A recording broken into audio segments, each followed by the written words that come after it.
Temptation, simply put, is just that which points us away from what is good. And then the rest is really up to us. And I don't care if you're a saint or a sinner, young or old, as long as there's air in our lungs, no one is free from temptation. Now there's two things to keep in mind about temptation. First, yeah, they can be very small and annoying, like, am I going to destroy that entire bag of chips? But they can also be very serious and lead to that thing that destroys my peace, my relationships, my family, my marriage, my health, my career, my life, or worse, somebody else's. And the second thing to keep in mind is this. Temptations are just leading us away from what is good, or what is truth or love or life-giving. But sometimes we can put all the emphasis on, oh man, what's all this bad stuff it's leading me to? But not enough emphasis on, oh man, but what's all the good stuff it's leading me away from? So here are just 10 tips that I hope will help us all deal with those annoying temptations. When we think of temptations, we usually think of the obvious, like lust, food, drinking, drugs, laziness, gossip, greed, anger, and wanting everything that everybody else has that I don't. But then there are the not so obvious, like, am I tempted towards negativity, criticism, judgment, resentment, discouragement, envy, vanity, dark thoughts, overthinking, and the two big ones, doubt and self-pity. If we're going to go into battle, the first step is always, know your enemy.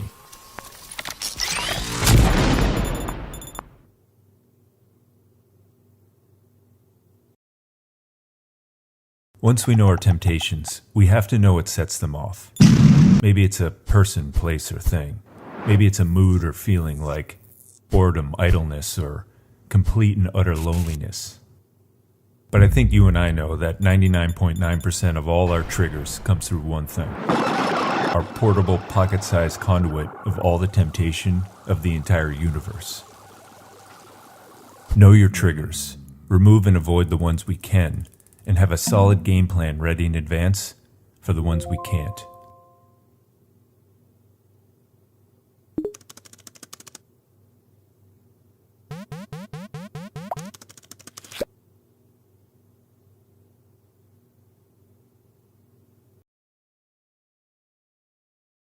Temptation is just right outside our door, right now, even as we speak.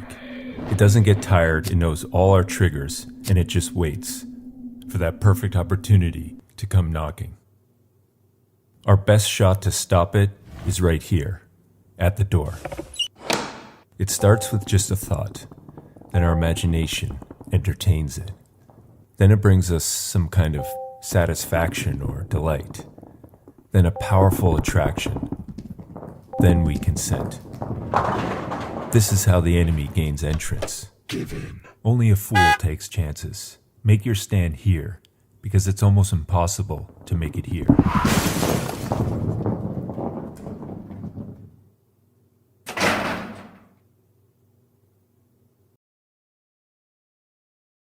Keep reminding yourself that any temptation, no matter how strong and annoying it may be, will always pass.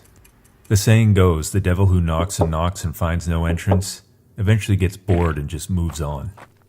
I've found it takes about 23 minutes. So the next time you're battling with some temptation, set a timer for 23 minutes and just go do something else. The best weapon for annihilating temptation is actually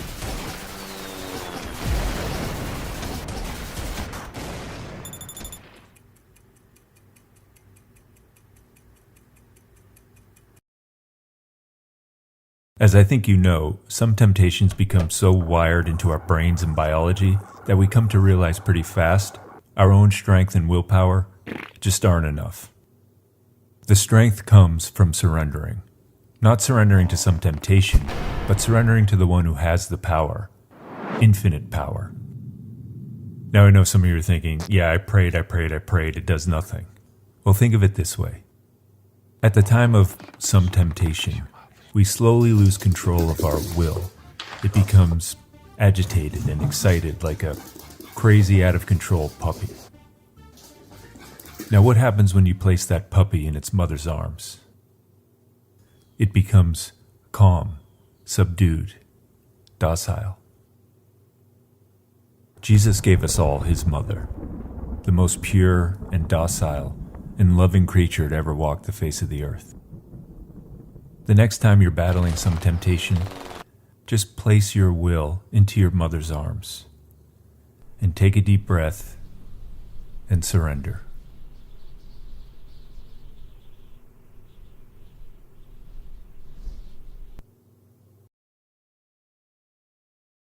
Temptations teach us something about ourselves. They reveal who we are underneath the surface and scream out what's broken and what needs some work. Which, oh, by the way, leads to which leads to another little thing called temptation builds strength. At first, we can barely lift the small ones, but then over time, we can lift the really big ones, and not to mention help others lift theirs. Think of each temptation as an opportunity to build strength. Temptations keep us humble. My God, we all think we're God's gift to the universe these days. We gotta bring it down a little bit. And a constant reminder of our complete and utter lack of self-control ought to do the trick. Beating temptations boosts confidence. Think of how you feel right after you give in to some temptation. Think of how you feel right after you don't. And finally, the greatest among us are those who face their demons and win. No one's ever rose to greatness by having it easy. Look at each temptation as a stepping stone to rise above ourselves.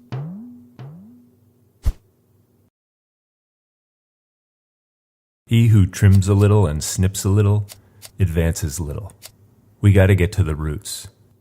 Usually we put all the emphasis on whether we're succeeding or failing at some temptation, and not enough emphasis on getting to the root cause of it all.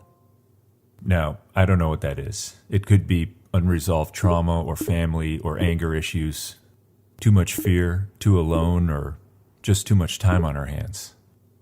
But I would bet that for most of us, it just comes down to a lack of real purpose and meaning in our lives. Dig to the roots and get some help, if necessary.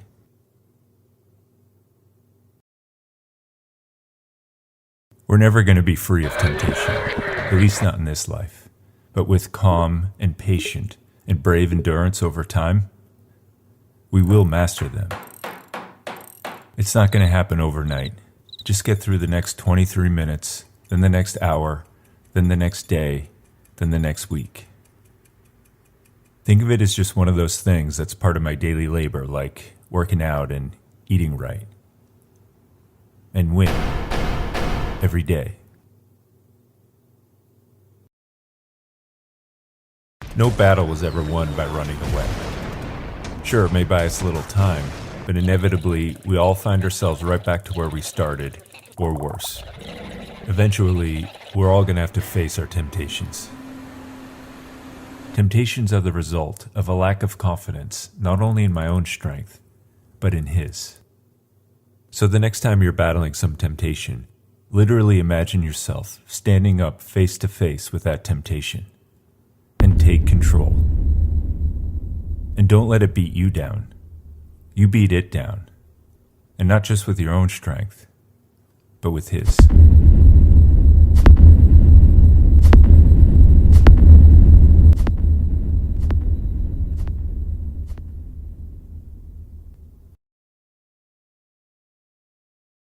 And finally, we're all going to fall. And when we do, go easy on yourself. Don't beat yourself up or turn to worry, anxiety, or fear.